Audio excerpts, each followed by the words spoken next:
A dramatic escalation in international economic tension unfolded as United States President Donald Trump announced a sweeping 25% tariff on all goods imported from India, a move poised to impact billions of dollars in trade and disrupt a critical strategic partnership. The announcement, delivered with characteristic bluntness on President Trump's Truth Social platform, also included a threat of an additional unspecified penalty directly linked to India's deepening trade and energy relationship with the Russian Federation.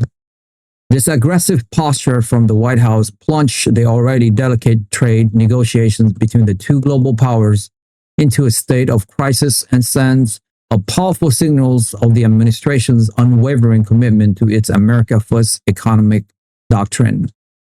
The tariffs are scheduled to take effect in just a few weeks, creating immense uncertainty for industries on both sides of the globe and setting the stage for a major confrontation between two of the world's largest democracies. The Trump administration has presented a multifaceted justification for this severe measure, combining long-standing economic grievance with pressing geopolitical frustration. The most frequently cited issue is the persistent trade deficit the United States has with India, a figure that the Department of Commerce under the leadership of Secretary Howard Lutnick has highlighted as evidence of an unbalanced and unfair relationship. Secretary Lutnick's office has produced detailed report outlining what it calls strenuous and obnoxious non-monetary trade barriers that impede American companies from accessing the vast Indian market. These barriers include India's complex system of agricultural subsidies, which Washington argues give Indian farmers an unfair advantage, and stringent food safety standards that are often viewed as protectionist measures designed to lock out American agriculture's exports. President Trump himself has frequently lamented what he sees as India's prohibitively high tariff, famously using the example of motorcycles to illustrate the disparity between the two countries' market access policies. However, the immediate trigger for this dramatic escalation appears to be less about long-standing trade data and more about contemporary geopolitics. The White House has voiced extreme displeasure over India's steadfast refusal to isolate Russia economically. In the wake of the conflict in Ukraine, the United States has led a global effort to cripple the Russian economy through sanctions. India has not only declined to participate in these sanctions, but has actively increased its trade with Moscow. Most notably, India has become the leading purchaser of Russian seaborne crude oil, taking advantage of heavily discounted prices that Moscow has offered to find new markets. This economic lifeline has severely blunted the impact of Western sanctions and is viewed in Washington as a direct contravention of the spirit of the international coalition against Russian aggression. Furthermore, India's historical and ongoing reliance on Russia's military hardware remains a significant point of friction. Despite America's overture and the availability of sophisticated U.S. defense systems, New Delhi has continued to pursue deals with Moscow, a decision that deeply frustrates officials at both the State Department and the Pentagon. President Trump's public statements have been sharp and personal, leaving no room for diplomatic ambiguity. In one widely circulated post on his social media platform, he declared, "I don't care what India does with Russia. They can take their dead economies down together. All I care." He followed this with another post criticizing India's trade practice, stating, "For years, India has been taking advantage of the United States with sky-high tariff. That ends now. We are putting a 25% tariff on everything they send us, and more to come. We will have a fair deal, or we will have no deal at all." This rhetoric, which dismisses the Indian economy and frames the relationship in purely transactional terms, mark a significant and hostile departure from the carefully calibrated language that has traditionally defined U.S.-India relations. The tone is one of open anger, aimed as much at forcing a policy change as it is at punishing perceived intransigence. The government in New Delhi has responded to the American threats with a display of calculated resolve. Indian officials have expressed their disappointment and concern over the U.S. announcement, but have been careful to avoid being drawn into a war of words with President Trump. The Indian Commerce and Industries ministers articulated the government's position, emphasizing that the nation's foremost priority is the protection of its farmers, small business owners, and emerging industries. He stated that India is fully committed to negotiating a fair and mutually beneficial trade agreement, but will not be coerced into a deal that compromises its core economic and strategic interests. The minister also made it clear that India does not recognize any externally imposed deadlines for the conclusion of these talks. Behind the scene, various ministries in New Delhi are scrambling to assess the full potential impact of the threatened tariff and to formulate a comprehensive response, which could include retaliatory tariff on American goods. The formal implementation of this new policy will fall to several key members of President Trump's cabinet. The Department of the Treasury, led by Secretary Scott Bessent, will be responsible for drafting the specific regulations for the collection of the new tariff. Secretary Bessent's office has previously stated that its goal is to ensure a level playing field for American workers and businesses, and to use economic tools to correct trade imbalance that harm the United States.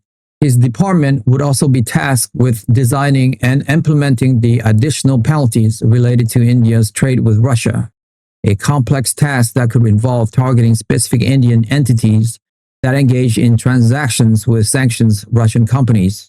This raises the specter of secondary sanctions, a powerful tool that could potentially cut Indian banks and corporations off from the U.S. financial system. Diplomatically, the task of managing the fallout falls to Secretary of State Marco Rubio. While President Trump's rhetoric has been inflammatory, Secretary Rubio's role will be to frame the administration's action within a broader strategic context. In a statement from the State Department, Secretary Rubio affirmed the importance of the U.S.-India strategic partnership, but stressed that such partnership must be built on a foundation of trust and shared principle. He noted that India's continued economic engagement with Russia at a time of international crisis undermined the collective effort to uphold international law. He urged New Delhi to reconsider its position and align itself with other democracies in holding Moscow accountable.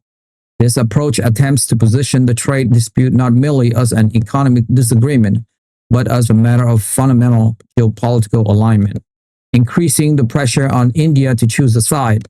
The Office of the United States Trade Representative, headed by Ambassador Jamieson Greer, has been at the forefront of the negotiations with India. Ambassador Greer's team has spent months trying to hammer out a comprehensive trade deal, but the talks have repeatedly stalled over key issues. The American side has been pushing for greater market access for its dairy and agricultural products, stricter intellectual property protections for American pharmaceutical companies, and lower tariffs on a range of manufactured goods. The Indian side has resisted these demands, citing the need to protect its own sensitive domestic sector. Ambassador Greer's office has expressed frustration with the slow pace of progress, and the imposition of tariff is seen as a direct consequence of this diplomatic impasse. It is a clear tactic to increase American leverage and force India to make concessions that it has so far been unwilling to offer. Adding another layer of complexity to the situation is the simultaneous announcement from Washington of a new trade and investment framework with Pakistan, India's arch-rival in the region. This move is widely interpreted in New Delhi as a deliberate and provocative diplomatic maneuver. By strengthening economic ties with Pakistan, the Trump administration is sending a clear signal to India that it is not the only strategic partner available to the United States in South Asia. This tactic aims to create a sense of regional competition, further pressuring the Indian government to fall in line with American demands. The development has sparked alarm and anger within the Indian strategic community, which sees it as the United States playing a divisive and dangerous game in an already volatile part of the world.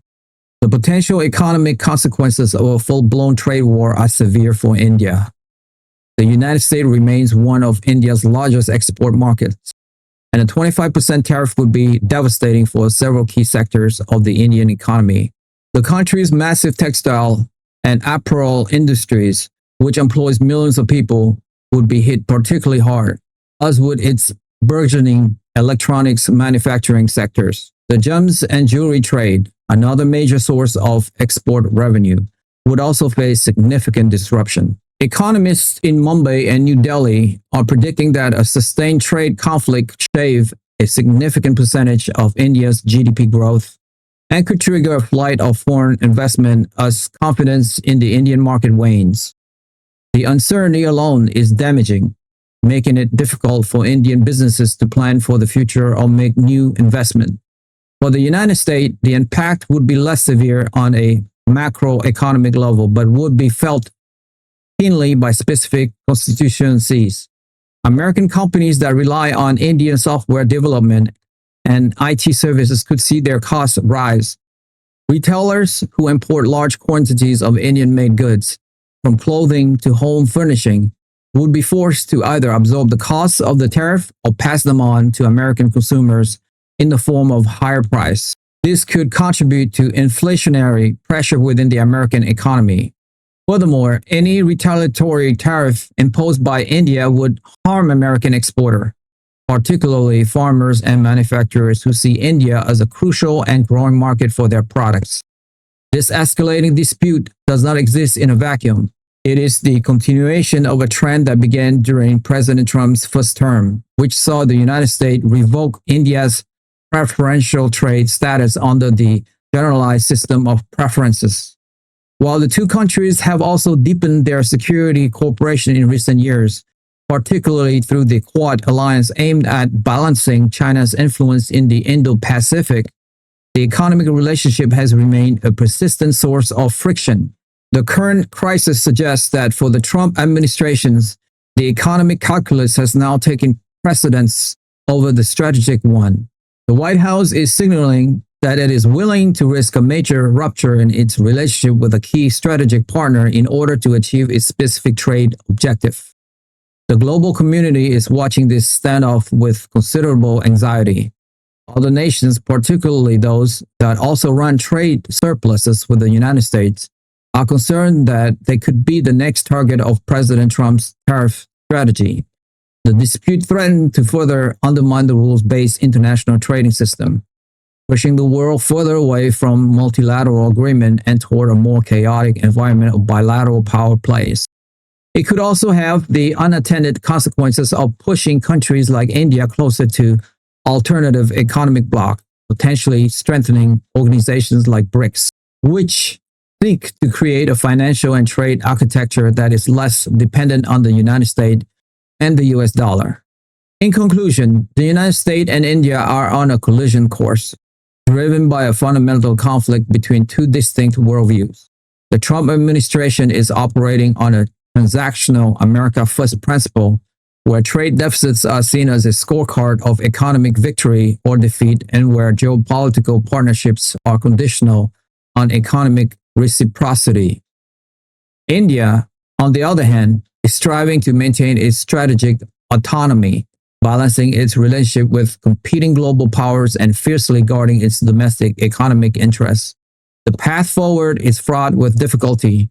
A scheduled round of negotiations later in August now takes on immense significance.